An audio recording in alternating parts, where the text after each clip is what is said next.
જય સ્વામિનારાયણ મિત્રો, સ્વાગત છે તમારું મારી યુટ્યુબ ચેનલમાં।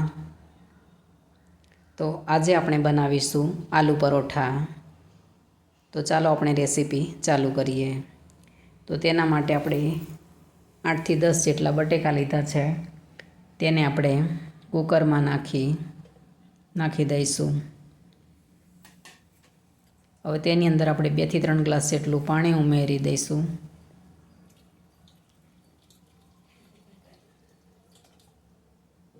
બટેકા ડૂબે એટલું આપણે અંદર પાણી નાખીશું।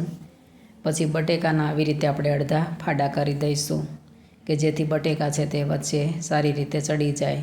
અમુક બટેકા વચ્ચે ચડતા નથી એટલે આપણે 2 ફાડા કરી દઈશું અને કુકરનું ઢાંકણ આપણે બંધ કરી દઈશું। પછી ગેસની ફ્લેમ ચાલુ કરી તેના ઉપર આપણે કુકર મૂકી દઈશું અને 4 થી 5 વિસલ થવા દઈશું। 4 થી 5 વિસલ થાય ત્યાં સુધી આપણે તેનો લોટ બાંધી લઈશું। તો આપણે 2 વાટકા જેટલો લોટ નાખ્યો છે અંદર। હવે તેની અંદર આપણે 3 થી 4 પાવડા જેટલું તેલ ઉમેરીશું મોણ માટે અને પછી તેની અંદર સ્વાદ અનુસાર આપણે અંદર મીઠું ઉમેરીશું।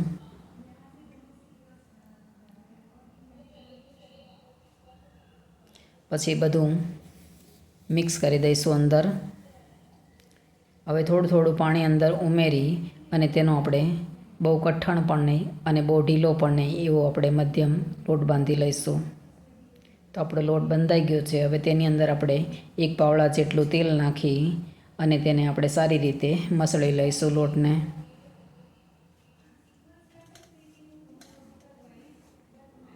તો આવી રીતે આપણે સારી રીતે તેને મસળી લઈશું લોટને। પછી તેના ઉપર આપણે ઢાંકણ ઢાંકી અને 10 થી 15 મિનિટ સુધી આપણે તેને રાખી મૂકીશું। હવે આપણે બટેકા છે તે બફાઈ ગયા છે, તેને આપણે બહાર કાઢી લઈશું।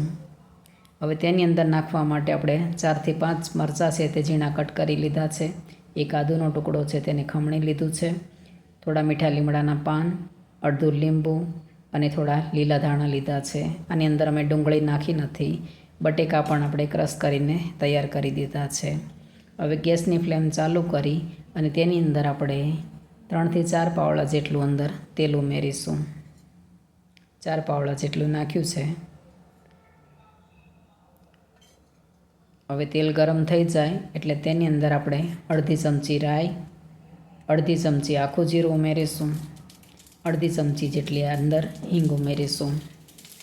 પછી થોડા મીઠા લીમડાના પાન ઉમેરીશું અને ઝીણા કટ કરેલા મરચાં છે તે અને ખમણેલું ઝીણું આદું છે તેને આપણે અંદર ઉમેરી અને સારી રીતે હલાવીને મિક્સ કરી દઈશું, તેલમાં સારી રીતે સતળાઈ જાય તે રીતે। પછી તેની અંદર આપણે બટેકાનો જે માવો આપણે કર્યો છે તૈયાર તેને અંદર ઉમેરી દઈશું અને તેને સારી રીતે મિક્સ કરી દઈશું તેની અંદર।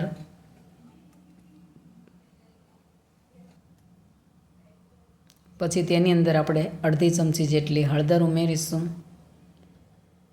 1 ચમચી આપણે લાલ મરચું ઉમેરીશું, 1 ચમચી અંદર ધાણા જીરું ઉમેરીશું અને 1 થી 1.5 ચમચી જેટલું આપણે સ્વાદ અનુસાર મીઠું ઉમેરીશું અંદર। પછી તેની અંદર આપણે અડધું લીંબુ નીચોવીશું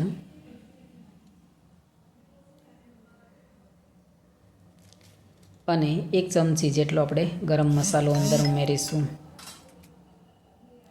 પછી થોડા લીલા ધાણા છે તે અંદર ઉમેરી અને તેને સારી રીતે હલાવીને બધું મિક્સ કરી દઈશું। તો આપણો બટેકાનો માવો છે પરાઠામાં અંદર ભરવા માટે તૈયાર છે। હવે તેના આપણે લુવા કરી લઈશું। લુવા થોડા આપણે મોટા રાખીશું। તો આટલા લોટમાંથી આપણે 7 થી 8 જેટલા લુવા થયા છે। એવી જ રીતે આપણે બટેકાના પણ 8 લુવા કરી લઈએ ગોળ, જેથી કરીને અંદર ભરતા ફાવે।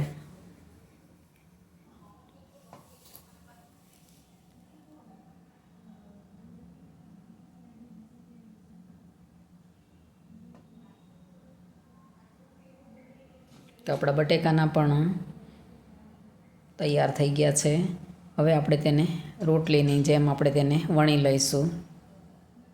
પછી તેની અંદર આપણે થોડુંક નાની રાખી અને તેની અંદર આપણે જે બટેકાનો માવો છે તે અંદર વચ્ચે મૂકી દઈશું અને તેને બધી બાજુથી કોર છે તે બંધ કરી અને તેને સારી રીતે આપણે વણી લઈશું. એકદમ પોચા હાથે આપણે વણીશું કે જેથી કરીને આપણે બટેકાનો માવો છે તે બહાર ના આવે એવી રીતે બંને બાજુ ફેરવીને આપણે વણી લઈશું પોચા હાથે. તો આપણે આવી રીતે બધા જ આલુ પરોઠા છે તે વણીને તૈયાર કરી દઈશું.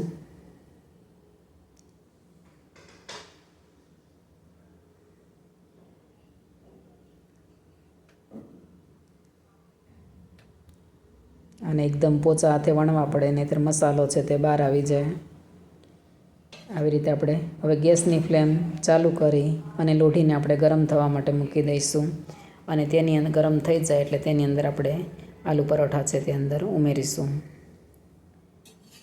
તેને થોડા થોડા બંને બાજુ શેકાઈ જાય પછી તેની ઉપર આપણે તેલ લગાવી દઈશું. તેલ કે ઘી ગમે તે લગાવી શકાય, બટર પણ લગાવી શકાય. અહીં મેં તેલ લગાવ્યું છે. તો આવી રીતે બંને બાજુ લગાવી દઈશું અને બીજી બાજુ ફેરવી દઈશું. આવી રીતે આપણે બંને બાજુ શેકી લઈશું અને એવી રીતે બીજા બધા પરોઠા આપણે બનાવીને તૈયાર કરી દઈશું. બંને બાજુ થોડા થોડા શેકાઈ જાય પછી તેની ઉપર આપણે તેલ લગાવી દઈશું.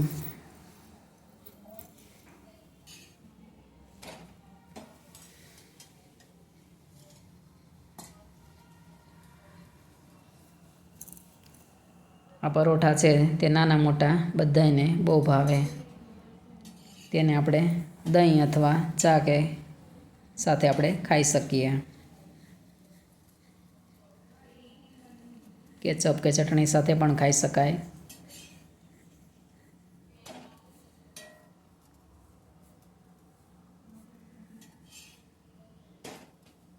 તમને શેની સાથે ભાવે છે તે કમેન્ટ કરીને કહેજો.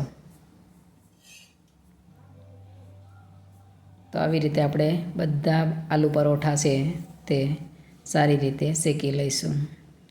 તો તૈયાર છે આપણા આલુ પરોઠા દહીં અને ટોમેટો કેચઅપ સાથે. તો કેવી લાગી તમને મારી રેસીપી? જો તમને મારી રેસીપી ગમે તો તેને લાઈક, શેર અને સબસ્ક્રાઈબ જરૂરથી કરજો અને કમેન્ટ કરીને કહેજો કે તમને મારી રેસીપી કેવી લાગી. અને બેલ આઇકન દબાવવાનું ના ભૂલશો કે જેથી કરીને તમને પહેલાં નોટિફિકેશન મળે. જય શ્રી કૃષ્ણ.